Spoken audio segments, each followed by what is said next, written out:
All right, we are back, and hopefully everything is working soundly. Uh, Let me know if not. But today we are going to be doing something that has long been promised. We're going to try a bit of bone on stream. I can't guarantee it's going to work well. Can't even guarantee it's going to work at all. Yeah, and Jason, you have joined us and helped prove that my stream is running. This is a block I keep talking about. It's got bone sticking out here, a little bit on top there. These lovely, apparently paired structures, which make us think possibly rostrum or jaw or something similar. More bone on this side. So there's lots of little bits sticking out. Cannot guarantee it's anything exciting, but interesting. And yeah, it's the first bit I'm ever going to do on stream with bone. It's not the first bit of bone I've prepped, but it's the first in quite a while. I've done some vert stuff before. I am not expecting it to be a fabulous bit of prep, but we are going to give it a go. And time the music as perfectly as possible to make it sound a lot more exciting than it is.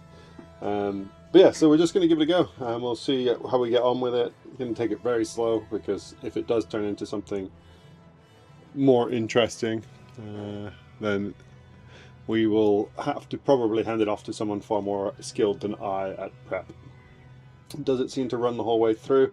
Tough to say. It's whether this links up to the stuff on this side is uncertain, and how this bit on top links up with any of it, unknown. There is bone on both or all sides.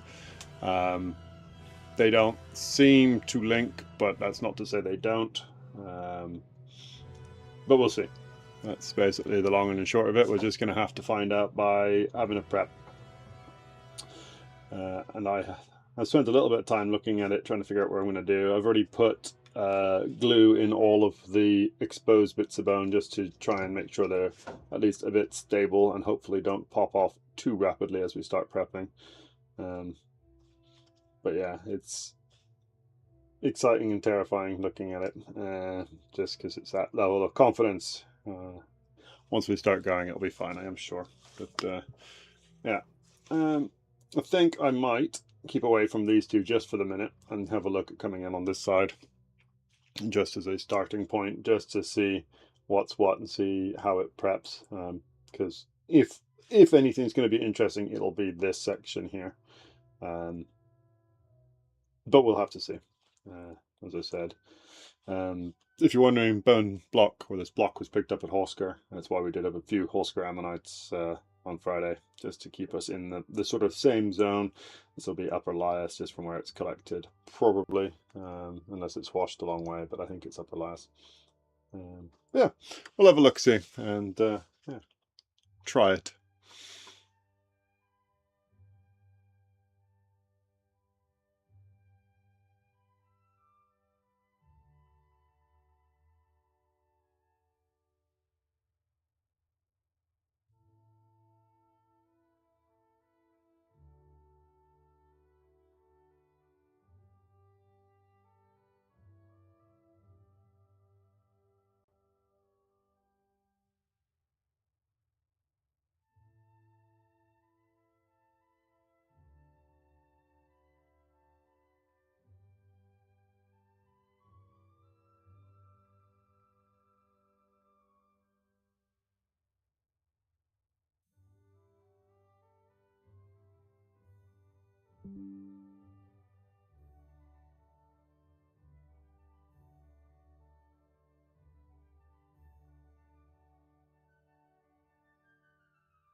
And hey Katie, hey Finn, good to see you all. You're joining, as you might have gathered, for the first bone prep stream. It may not last long, but we'll see how it goes. I'm going to be prepping this a lot slower than I would be prepping some of the ammonites, just because for me this is a big deal. First one on stream, but also first thing that isn't a vert that I am prepping with bone, so it's just going to take it slow, and so it's going to not be one of those that you'll expect to see a finished product by the end of the stream, but we'll just go nice and slow and see what we can do.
Finn, that is a good question. That is the one thing that we have that intrigues more than anything else. So yeah, we've got sections, basically a bit of bone.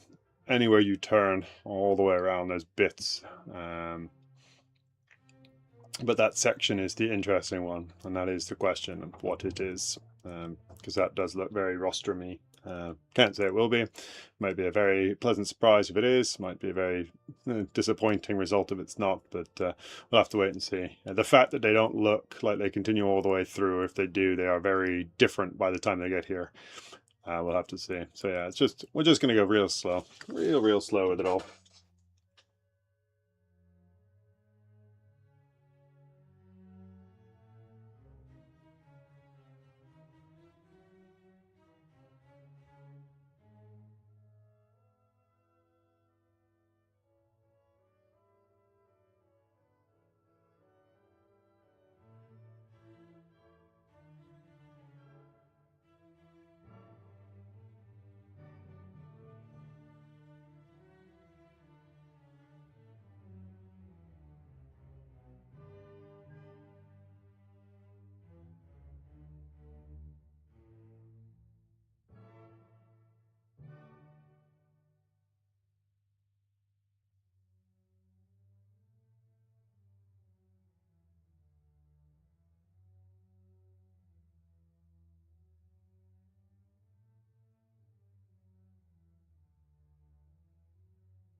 I will also say, if you see me taking it out, in and out, just it's probably me putting some varnish on it. I say varnish, B72 Paraloid, just because bone has a horrible habit of being very bitty, and if we can try and keep it reinforced as much as possible, then hopefully it doesn't fall apart.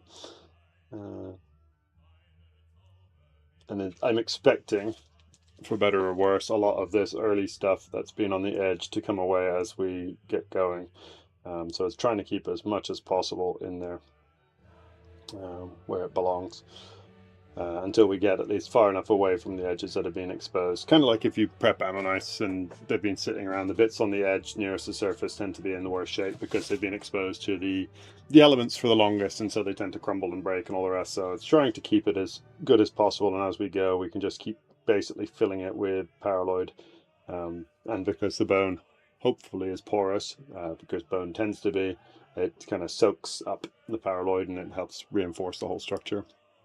It's the same reason that if you ever do the test for bone, and it's not recommended, but the standard test, and I say this with my hands, test, is to stick it on your tongue, and bone tends to stick to your tongue. That is also true of a lot of other things, will stick to your tongue, but it's the fact that it's porous that means that bone tends to stick to your tongue, because it then sort of sucks all the moisture up, and that's how it sticks. But yeah, also the same reason Paraloid goes in, but there's a bit of a balancing act. If you want to get your Paraloid in as far as possible, you want a really thin solution, but you need a lot of it to then be strong. Whereas if you use a thick solution, it doesn't penetrate very far, but does do a better job of consolidating at least the surface area. So.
sorry, I'm just keeping up with little bits. Just little bits just popped off of this corner here, and I don't know how well you'll see it, but there's a little teeny black thing with a little hollow, and that's what I was just looking at closely, because little black things with hollow bits often are teeth, but I don't want to make such claims, just what the little bit I saw, and that's what I'm just being very slow, having a look at everything as it comes off.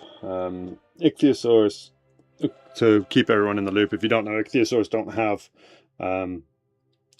standard sort of tooth sockets. They have a groove, and so their teeth tend to fall out when they fossilize. Not always, but often.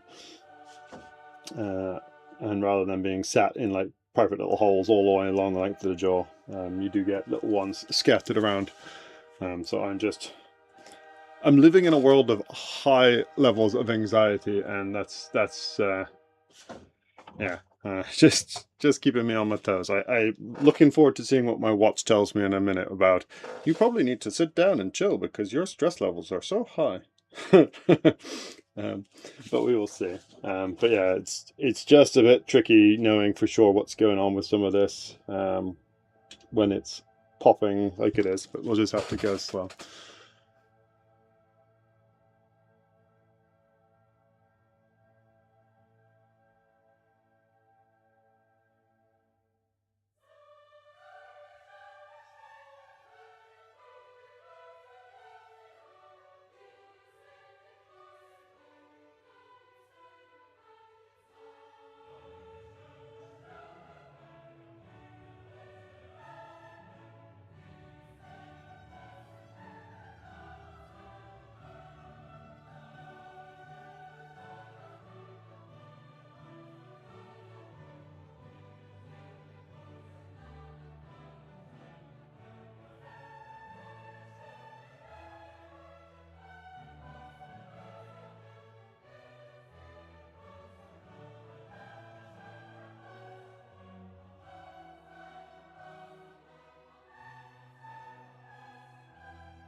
Hey everybody, that looks like it's got very busy. So hi Katie, hey Mr. Landfill, hey Shirley. Hope you are all well. We are slowly ticking along. I live in a world where every black thing I see terrifies me. And you do usually see black things when you're prepping, like usually bits of shell and aptakai and all sorts of bits and pieces. Like the LE blocks are really fun for that, as demonstrated by, like, pick up one of these and they're just packed through with shells and bits and pieces. And so I half expect to see them in everything I see, but then now that I'm keeping a close eye out, there's little black bits that appear in a few places that I'm just having little panics about every time I see them. So there's like there and there, which who knows. And then there's the one by the piece of bone. So yeah. Stress is an apt description, very appropriate.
Yeah, so just keeping up with chat, sorry, and also intermittently checking on things outside and all sorts. But yeah, so yeah, Shirley says prep adventure is going well. I mean, I know it's going well. I've seen some things, so yeah, I'd say a very good start, especially with the Dremel. It's hard work. It gets easier with better tools, but yes, it is a way to spend a lot of money.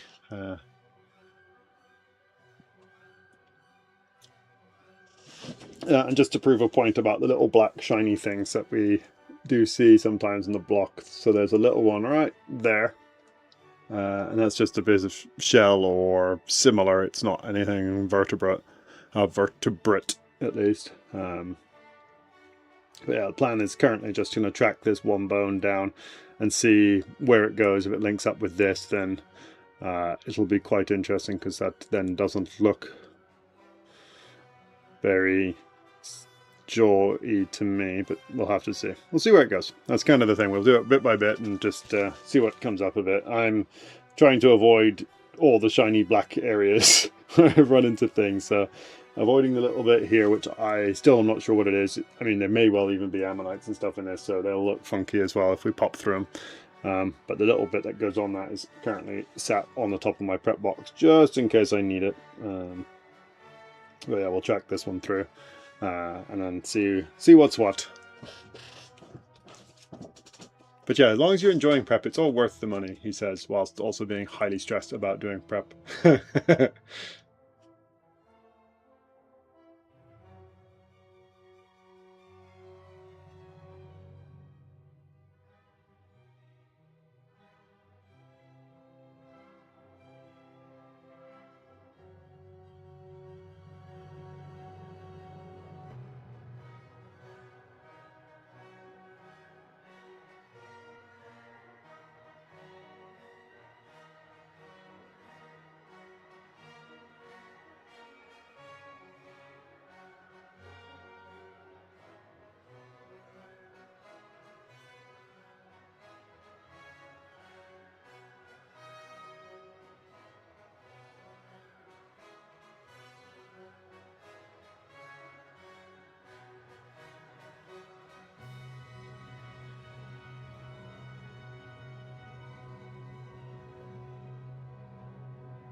Yeah, the bone is unusually white. I say unusually. In general, on the Yorkshire coast, most of the bone is brown to black. But obviously, it is not a given. Whatever you see, there's always going to be exceptions to the rule. It is very white, though. You are right. Sorry, just painting it more. It's kind of finding a balancing act, because the more you paint and get it wrong, shall we say, or at least go off the edges, the more likely you are then when that little bit that you've just gone off the edge of that bit of rock, when that pops off, it's going to take a little layer of bone with it. And so it's kind of trying to find the right amount of painting of paraloid onto it. But yeah, it's slowly going. I'm also trying to be a bit careful. So one of the worst things you can do is basically dig a hole straight down onto something, because then if there happens to be another bit of bone there next to it and you're digging down to try and get to one, you'll destroy that other bit. So trying to theoretically do it as a layer would be your best way of doing it, which is what I started off doing and then ran into all the things that made me panic, so I stopped doing the sensible thing. But what I am doing is just taking down sections at least. So this section is coming down as a layer, so that this bone, I am suspecting at the minute, is going to go between these two, just based on its direction, or at least behind, depending on how much of this is left. But yeah, as we're going down, we're just trying to take one whole area down at once, so that if we do run into anything else, we won't take it out. But that being said, I haven't run into any bone that I haven't known about yet, and if you've prepped an ammonite, you know sometimes how challenging that is when you just start bumping into them, because that's not your ideal way of prepping, is you don't really want to bump into anything, but sometimes it cannot be helped.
Yeah, so discussion about the bone color still going. Yeah, that's what I would consider typical for upper Lias bone. It's sort of that brown. You do get it more black in the lower Lias stuff, but it's usually that sort of light brown. Whereas the one that I'm working on at the minute is very much lighter than that. So yeah, interesting. Why it's white versus brown, probably just the mineralization and whatever level it's come out of. And then Finn's got a Nautilus from the Callaway's. Oh nice. So hopefully it does have a middle, and I wish you good luck with the prep. I'm going to show you something that doesn't look like a lot, and this is where I'm running into that perpetual doubt. I've got one white thing there, and then there's a little line of, there's a black thing there, and a white thing there, and I just I know I'm looking for things. This is kind of what brains are really good at. They find patterns and shapes when you're looking for them. So kind of like the face on Mars, like you see a shape because that's what your brain's programmed to see. I'm expecting to see teeth, so I see one bit, then another bit of brown, then a bit, and then my brain's instantly going, teeth. The problem is, it could be, and it could also just be random bits of shell, and that is the challenge. So just to show you why I say that, this little bit of white up here, I think is a shell. I think they're little gastropods, but I might be wrong. He says, praying they're not all little teeth that I'm just exploding, because that looks very much the same as that. So yeah, you can see the one there versus the one there.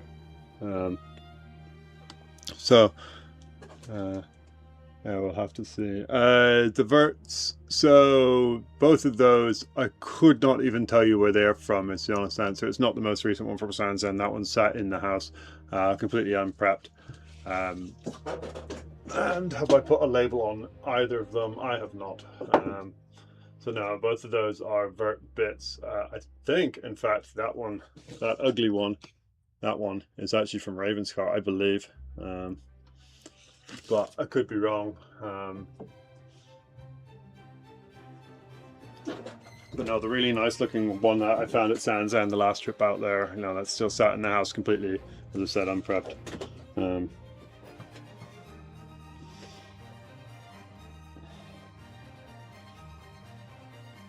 I don't know if I've said this enough, but I'm really not enjoying this as much as I thought I might. This is just stressful. And I think it's just not knowing what I'm working with, which is the stressful bit. And if I just thought, oh, random bits of bone, just some ribs, I think this would be a lot easier. It's just that I'm living in a constant fear that I'm going to explode teeth, and people who know me know I really, really love teeth. I don't find many at all. I mean, I've got a bunch of shark's teeth, but I've got very few ichthyosaur teeth bits at all. And so if this is teeth, I don't want to then ruin the first ones I've found, or at least the first good ones I have found. And so yeah, I'm basically living in a bit of a stressful moment. And I'm going to just switch to a 1.5 mil point, and just do a very gentle explore around those bits, just to see whether or not they are more interesting. The other option, and the one that is likely to come out before I hand it over to someone else, is that I've got some acetic acid in the shed, and so I will get a little bucket for doing some acid prep, and I'll do a little bit of that as well, just to try and remove a little bit of the matrix, particularly around the fragile things that I don't have a delicate enough tool to work with. So Maya is a fabulous all-rounder, but it's not great for the super teeny tiny stuff. Also not great for the super big stuff. It works, but it just takes a lot longer. So yeah, anything that might be teeth, it won't be able to do a fine enough bit of work around it with at least the stylus it's got on it. And so I will stop try and acid prep it if it's doable, and if not, it'll get sent to someone who has the tools to work on it. But yeah, let me just crank the power all the way down on this thing and have a look.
Yeah, so they're just little gastropods, and that's fine. Um, so gastropods are the curly snails of the world, and so that's kind of what I was expecting based on this one up here. So you've got not dissimilar to ammonites, where you got them whirling, and except they spiral into an upwards shape. So you've got a big outer or big bottom one, and then it gets smaller and smaller and smaller way up. And similarly, there just happens to be a line of them. But yeah, it does make you have to stop and look. And so if you do see the fossil disappear off the bottom like this, as Mr. Landfill said, it's me looking really closely at something, just to make sure it's not anything exciting. So apologies if you start losing me at any point.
Yeah, I'll definitely refresh my my Paraloid before coming back tomorrow. We'll get a thinner batch of it out, or at least thin down the current batch we have, just to try and make that a little better. But it is, I'm not going to say it's definitively jaw or skull, but it is very unusual to have a bit of bone that curves back on itself like that.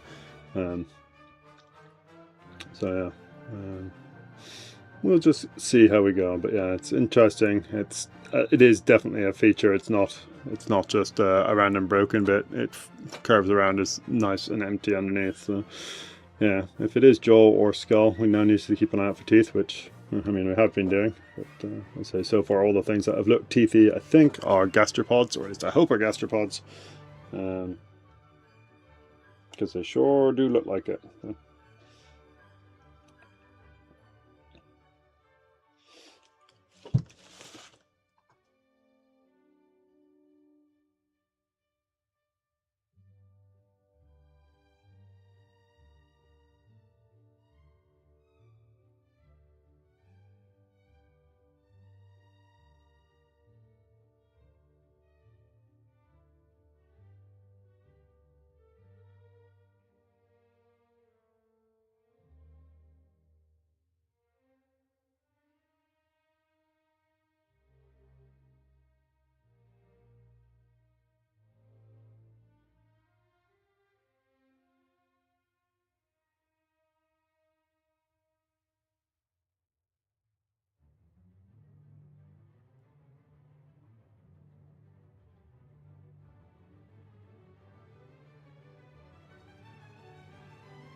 Sorry, just a little pause because that's the first bit that didn't want to stay together. It's just gone poof. So it's just trying to put all the bits back where I can at least.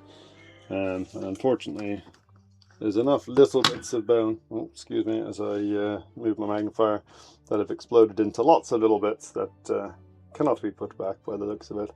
But it's not that I can see in the box. So yeah, this little section here came off, as did the bit at the bottom, and there's a bit in the middle that I don't know where it's gone. I suspect it might be, he scrolls down. Yeah, there's a little, there's teeny tiny pieces of bone, and there's sometimes just you make a piece that you can't put stuff back together, and that will be something that just won't go back, disappointingly.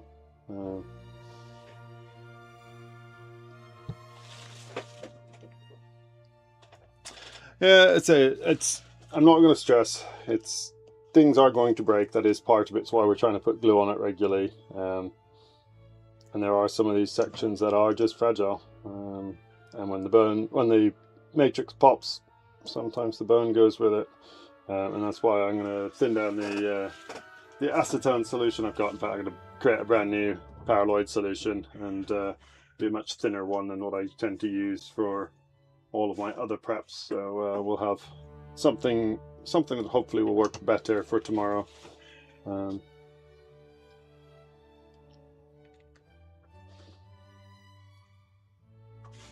yeah, I mean, we can always hopefully undo those bits. The acetone seems to do quite a good job on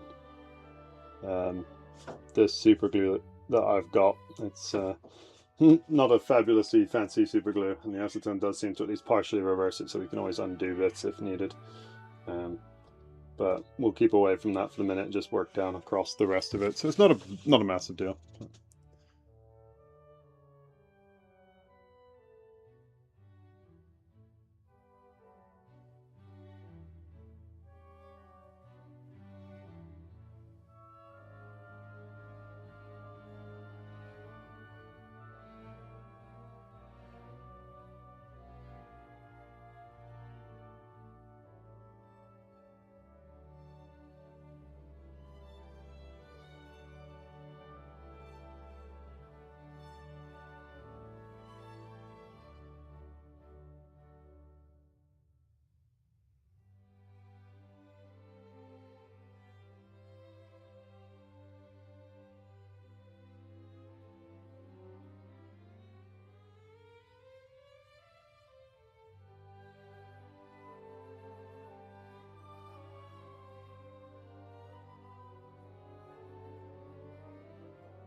I'm glad to hear your Nautilus is coming on well, Finn.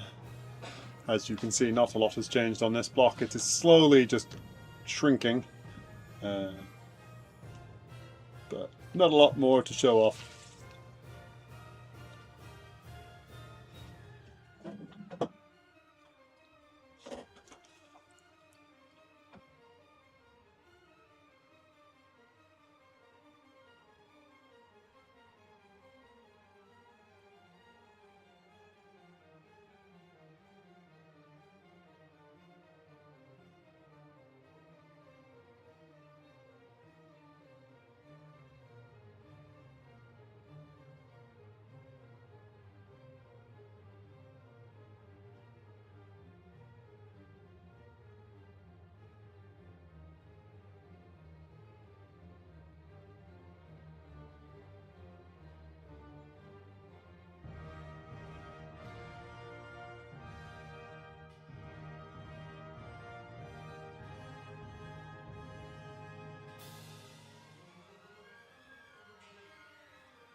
So Finn's still cracking on with the Nautilus. Second one, fresh from somewhere. So yeah, as I say, it's always interesting to see how different the matrix is from different places. And KTS, what are my thoughts on this? I'm wondering if this bone continued all the way through. So I'm thinking this bone runs all the way down and pops out as this little bit here, just based on the line it's heading. And if you assume this ridge here is this little tiny edge, doesn't answer what this thing is, unless this is a continuation of. Nope, still no idea. So I'm wondering if then we will run into a similar version of this on the other side. I don't know. Still none the wiser. It is unusual. Yeah, I don't know. It is unusual bit of bone.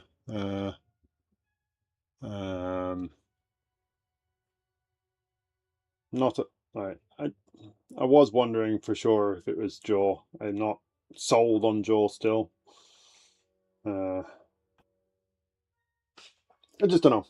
I would have loved to have seen a tooth or two just to confirm, and I continue to pray that the things I popped off as gastropods were just gastropods. But, yeah, it's also a little bit frustrating because some of the bone is quite well preserved, and the matrix comes off cleanly, and in some bits it's a little bit friable, and so you get kind of like what happened there. It's just little tiny parts of the outermost cortical bone pop off, no matter how well you prep it. So yeah, it's just trying to get the balance right, and that's where I think we need to get a thinner acetone or paraloid solution, just to hopefully help keep some bits in place a little better. But I don't know if that will help. It's just one of those things, isn't it? It's like you learn by doing, and at the minute I'm doing it for the first proper time, and so I'm kind of learning as I go.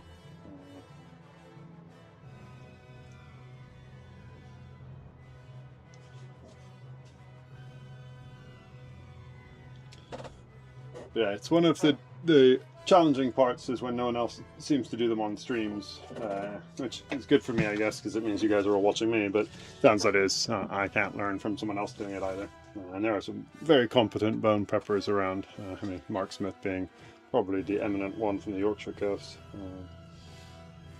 But there's an awful lot of very, very gifted bone preppers around.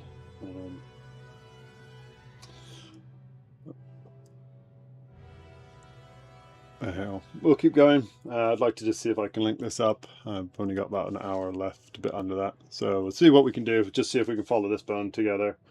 And then we will put it down for the day, and pick it up again tomorrow. Maybe have a look at seeing if we can start the other side and just figure out what's going on this side with this bit of bone, and trying to figure out what this bit of bone up here is as well.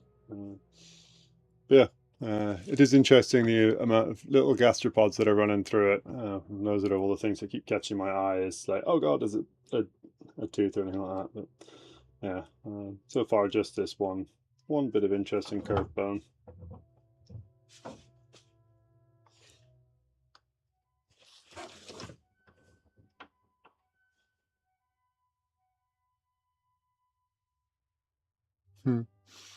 Yeah, I mean, certainly if it comes to finding stuff, it's a matter of time. The more time you put in, the more likely you are to find something.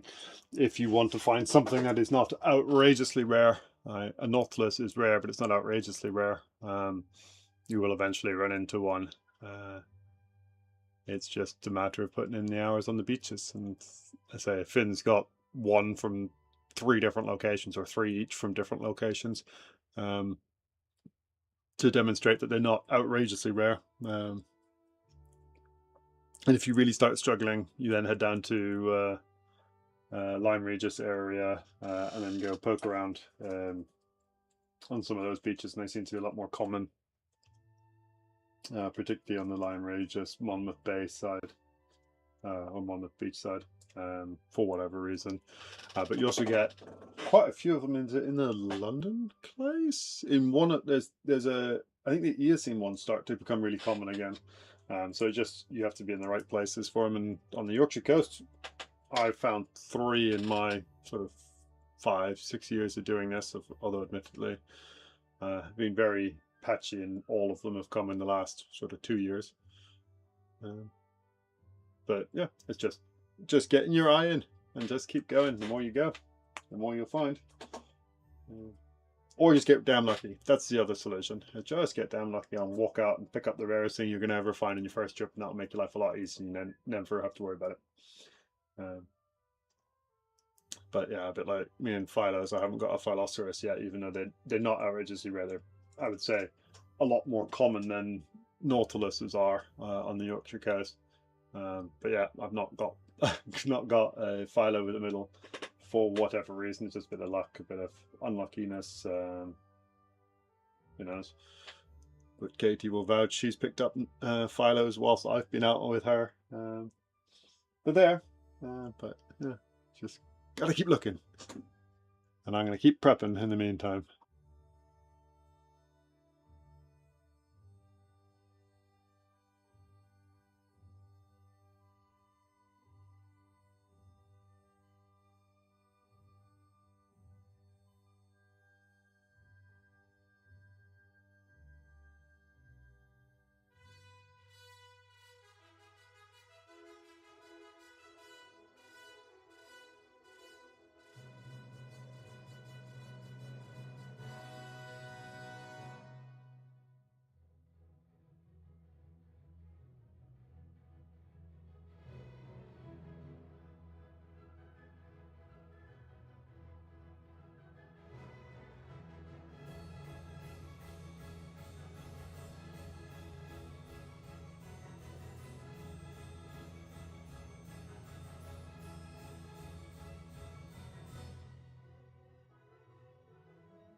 So Finn has both been very lucky and it sounds like very unlucky based on the last message. Yeah, finding out Nautilus is the first time out in both Somerset and Burton is a damn good bit of luck. But yeah, I'm sorry to hear that all the shells just popped off. That's yeah, one of the most frustrating things that happens. As I say, I know a lot of people don't seem to care as much, but it's why I spend so long trying to glue bits in if I can help it.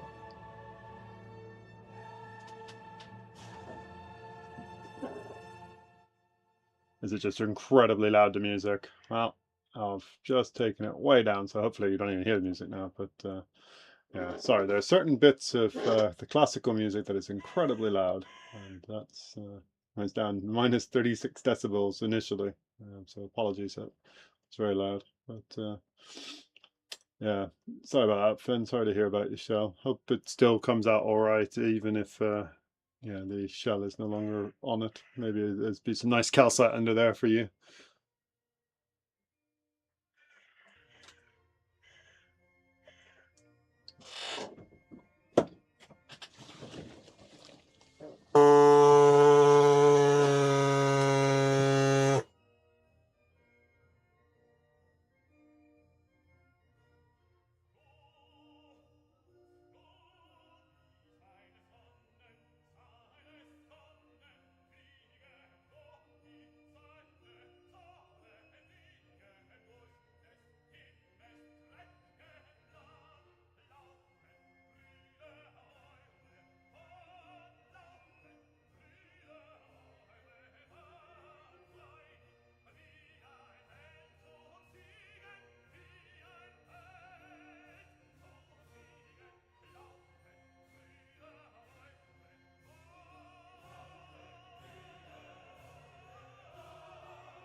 Don't read too much into what you're seeing here. This bone here is only one half of the two, and this one does run the whole length of it.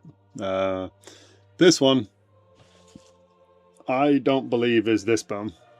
I think this and this are separate things. I think this one should run through here still, and I think this goes between the two of them. But I don't know. And so we'll wait and see before passing final judgment. This is still an unusual bone, and I can't think of an awful lot of them that have that sort of hook shape to them, that have an overhang. So I don't know. Still unsure what it is, but yeah, we will. Let's say I'm going to try and keep working on this one. We've got 30-ish more minutes of stream today. I'll see if I can get most, or at least these two bits connected up. If they do belong together, I'm not just going to force them together. That doesn't work. But we'll try and see if they connect. And then this edge we'll probably have to do tomorrow, because I just don't think we'll have enough time today. And then yeah, we'll try and get that tomorrow, and then start chasing all these other bits. But this is the project for the week, so we're not rushing it. We will. We'll keep going. If anyone wants to Google ichthyosaur jaws and have a look at the bones, I think you will find that it does look fairly similar to that. But hang on, let's see if I can find a link quickly of a good one, if there's any.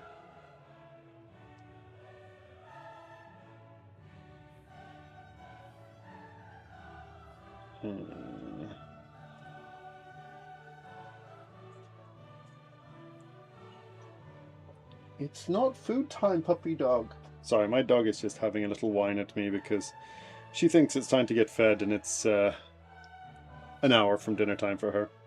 So she's sad.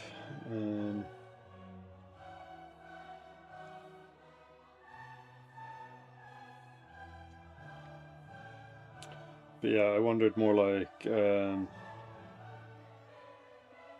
sorry, for the jaw, I was wondering if it was somewhere near the front, but I just am none the wiser. The groove doesn't look right really for the jaws that I'm seeing, but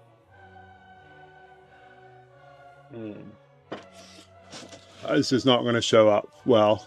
But yeah, so you get this overhang here that looks like that, and you get the groove where the teeth sit. And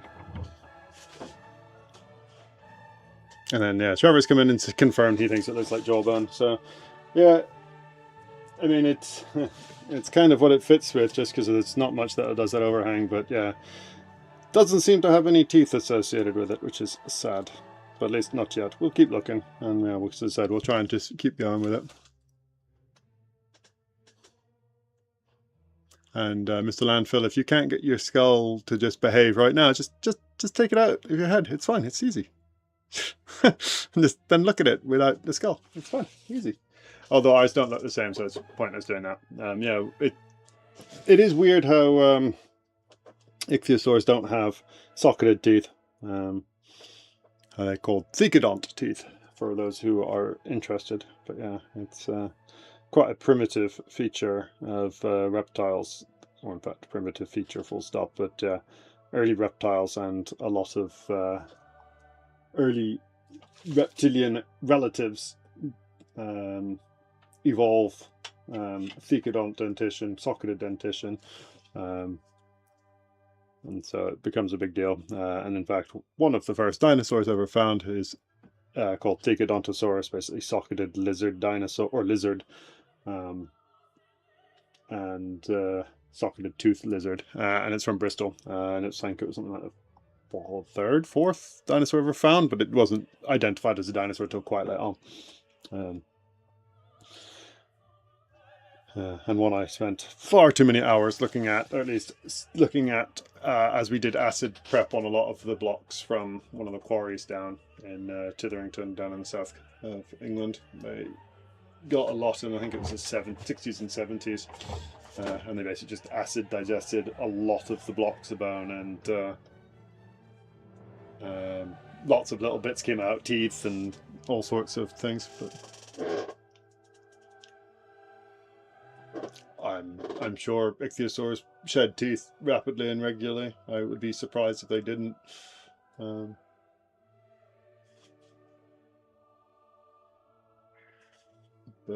maybe I'm wrong, but I say I think I would be surprised if things living in the sea didn't shed teeth on a regular.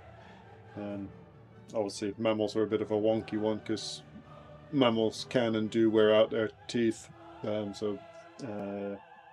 Shark-eating killer whales and dolphins that do the sort of lunge feeding into the shallow waters do wear out their teeth, and it does lead to their deaths through starvation, weirdly.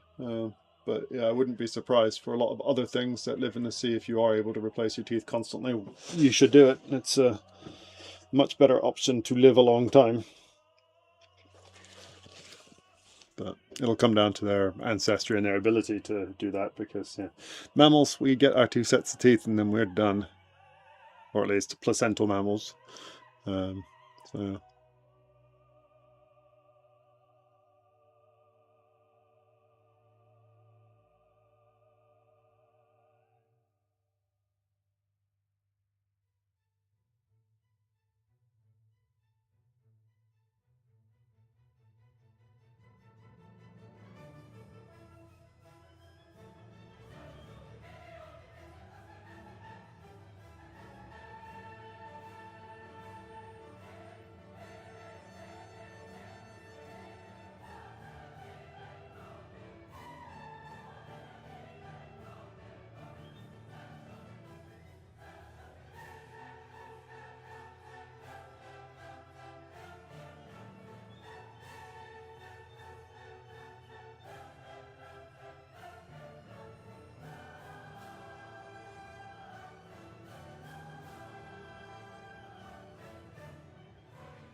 Yeah, so there you go, Jason. Just to prove it is one bone running all the way through.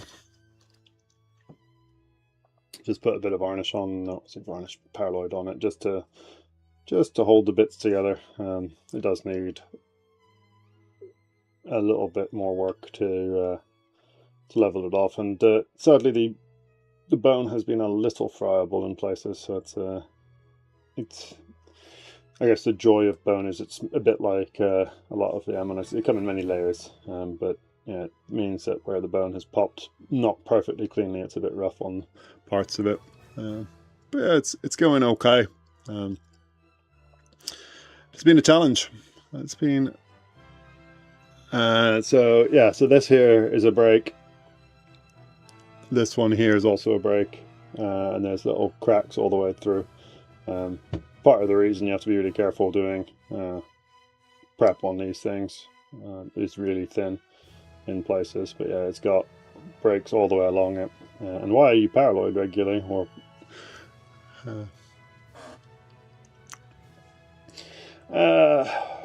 pre or post fossilization? It'll be probably post fossilization based on the fact that it's all mineralized similarly, but I mean it's all more or less in the same place. They're very slightly displaced.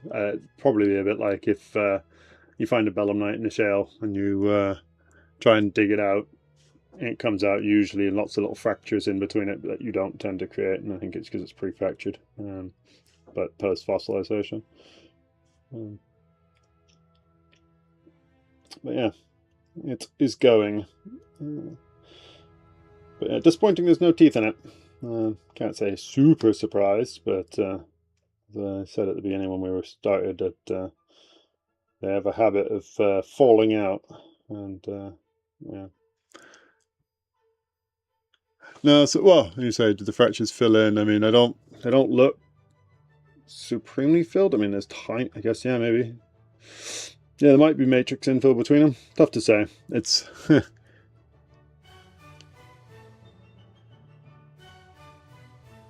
the breaks are so tiny that it's like, there you go, there's my finger now for, give you a scale bar. It's sub-mil cracks running through them. Yeah. But yeah, we are slowly getting places. And after 3-ish hours of doing this, might call it time there and go refresh my paraloid and get everything set up so that tomorrow we can hopefully come back and do another good shift on it, and possibly longer. But yeah, I say I feel like I would do better just to go get everything ready, that we can keep going tomorrow now that we've got a baseline to work with. So yeah,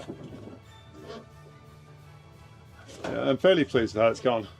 Obviously there's one little break that went a bit awry, and I'm a little annoyed about it still, a bit up here, which I say not out of the realms of surprise. All the bits that are exposed in the end are going to be soft and fragile, and I'd say a bit like Trevor said with the ammonites, I suspect they're the bits that you probably should be grinding down and then prepping, rather than just prepping them bluntly.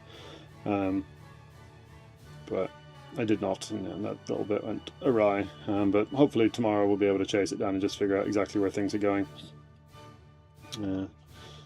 And then yeah, we've got an entire other side to go chase and see if there's anything on that side, and then figure out all the other bits, because I still have no idea what the heck this bit up here is, because it doesn't align particularly well with the jaw, particularly if you're comparing it to that bit. That doesn't look anything near the same, so we'll have to just see, because I don't know. But yeah, it's a starting point. I say we'll get everything sorted so that tomorrow we do another good shift and hopefully get all of this one fully exposed. That shouldn't hopefully take too long, and then yeah, we'll start diving into this side and see what's what, and then yeah, figure out there's bone there, there's that bit of bone there, and then the other side of the jaw. So we'll see. But yeah, as always, a big thank you for all of you coming out and watching. If you've enjoyed it, give us a thumbs up on the video, always appreciated. If you think I've been incompetent at prepping, well, write a comment. We like comments too. Ideally not ones that I'm terrible. But if that's the reality, then I also need to hear it. Finn, I'm glad that you've been enjoying prep streams and that they've been useful for teaching you things. But yeah, I hope the rest of your prep goes well, Finn, and that you've got a medal on your Nautilus, even if the shell's a bit of a mess now. Everyone else who's been prepping, Shirley and Katie, hope the preps are all going well. And yeah, I say as Mr. Landfall says, be safe, look after yourselves, and as always, thank you all for watching. Does make it a lot more enjoyable, and I have enjoyed today despite the stressful start trying to figure out what's bone, what's teeth, what's shell. So yeah, cheers for coming, and we'll be back hopefully tomorrow, same time, same place. Catch you all soon.